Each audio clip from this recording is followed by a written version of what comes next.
नमस्कार दोस्तों, नमस्ते। इंग्लिश के डेली लाइफ सेंटेंस सेक्शन में एक बार फिर से आपका स्वागत है। दोस्तों, हमेशा की तरह हम लोग आपके लिए डेली लाइफ सेंटेंस लाए हैं और दोस्तों आज का हमारा टॉपिक है फ्लाइट्स की टिकट बुकिंग से रिलेटेड सेंटेंसेस। दोस्तों, इसके अलावा एक बहुत इंपॉर्टेंट अनाउंसमेंट है। अपनी अंग्रेजी को और इम्प्रूव करने के लिए आज ही प्ले स्टोर से नमस्ते इंग्लिश ऐप डाउनलोड कीजिए और अनलिमिटेड अकाउंट को ज्वाइन कीजिए। दोस्तों, नमस्ते इंग्लिश ऐप पर आप अंग्रेजी की बोल बोल कर प्रैक्टिस कर सकते हैं और बिना किसी की सहायता से फर्राटेदार अंग्रेजी बोलना सीख सकते हैं। सो देर किस बात की, आज ही अनलिमिटेड अकाउंट ज्वाइन कीजिए। अब चलते हैं आज के लेसन की ओर। दोस्तों, फ्लाइट्स की टिकट बुकिंग से रिलेटेड हम कई तरह के सेंटेंस बोलते हैं। जैसे अगर आपको कहना हो, क्या आप मेरी ऑनलाइन टिकट बुक करने में मदद कर सकते हैं, तो इसे आप इंग्लिश में कैसे कहेंगे? या अगर आपको कहना हो, दिल्ली से मुंबई का क्या किराया होगा, तो इसकी इंग्लिश क्या होगी? या अगर आपको कहना हो, मैं इंडिगो एयरलाइन से जाना पसंद करूंगा, तो इसकी इंग्लिश क्या होगी? या अगर आपको कहना हो, टिकट के साथ मेरे लिए मील भी बुक कर दीजिए, तो इसकी इंग्लिश क्या होगी? दोस्तों, यही हम आज के लेसन में लाए हैं, तो चलते हैं आज के लेसन की ओर। अगर आपने कहा, क्या आप मेरी ऑनलाइन टिकट बुक करने में मदद कर सकते हैं, तो ऐसे में आप कहेंगे कर सकते हैं। तो ऐसे में हम कैन यूज करते हैं। कैन यू हेल्प मी? क्या आप मेरी मदद कर सकते हैं, तो उसकी इंग्लिश होगी can you help me? Can you help me with online ticket booking?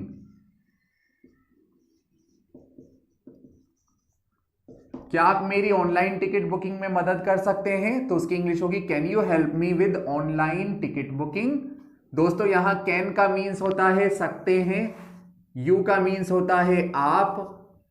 क्या आप मदद कर सकते हैं, तो मदद करने को हम कहेंगे help. Can you help me? Me का मतलब होता है मुझे। क्या आप मेरी मदद कर सकते हैं? Can you help me with booking with online ticket booking? यानी क्या आप मेरी ऑनलाइन टिकट बुकिंग में मदद कर सकते हैं? ऐसे ही दोस्तों, अगर आपने कहा दिल्ली से मुंबई का क्या किराया होगा, सो दोस्तों ऐसे में आप कहेंगे व्हाट होगा। तो ये फ्यूचर सेंटेंस है, फ्यूचर में हम लोग विल यूज करेंगे। क्या किराया होगा, तो ऐसे में आप कहेंगे what will be the fare. दोस्तों, फेयर का मतलब होता है किराया। What will be the fare from Delhi to Mumbai?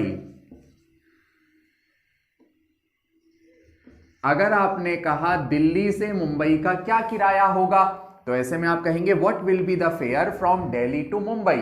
दोस्तों, यहां व्हाट का मीन्स होता है क्या, विल आने वाला समय दर्शाता है, और होगा होने की सेंस के लिए हम बी यूज करते हैं।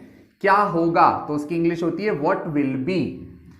किराया, किराए को हम लोग फेयर कहते हैं। What will be the fair यानी क्या किराया होगा, फ्रॉम दिल्ली टू मुंबई यानी दिल्ली से मुंबई का, तो आप कहेंगे what will be the fare from Delhi to Mumbai. ऐसे ही अगर आपने कहा मैं इंडिगो एयरलाइन से जाना पसंद करूंगा, तो ऐसे में आप कहेंगे I would like to go, और I would like to go by IndiGo airlines. मैं इंडिगो एयरलाइन से जाना पसंद करूंगा, तो इंग्लिश होगी I would like to go by IndiGo airlines. I यानी मैं, वुड पसंद दर्शाने के लिए यूज करते हैं। I would like to go, मैं जाना पसंद करूंगा, तो उसकी इंग्लिश होगी I would like to go by IndiGo airlines यानी इंडिगो एयरलाइंस से, तो आप कहेंगे I would like to go by IndiGo airlines. ऐसे ही अगर मैंने कहा टिकट के साथ मेरा मील भी बुक कर दीजिए। मील होता है खाना। दोस्तों, खाने को हम लोग मील कहते हैं।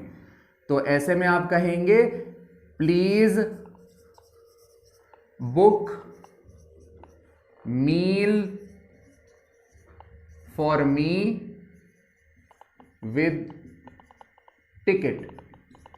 टिकट के साथ मेरे लिए खाना भी बुक कर दीजिए। तो आप कहेंगे प्लीज बुक मील। मील होता है खाना, मेरे लिए खाना बुक कर दीजिए। Please book meal for me यानी मेरे लिए, विद टिकट यानी टिकट के साथ। सो दोस्तों इस तरह से सेंटेंस बनते हैं। I hope you learned it. I hope you enjoyed the lesson. If you really like this lesson, then please like and subscribe Namaste English. I will see you in next session. Till then, take care.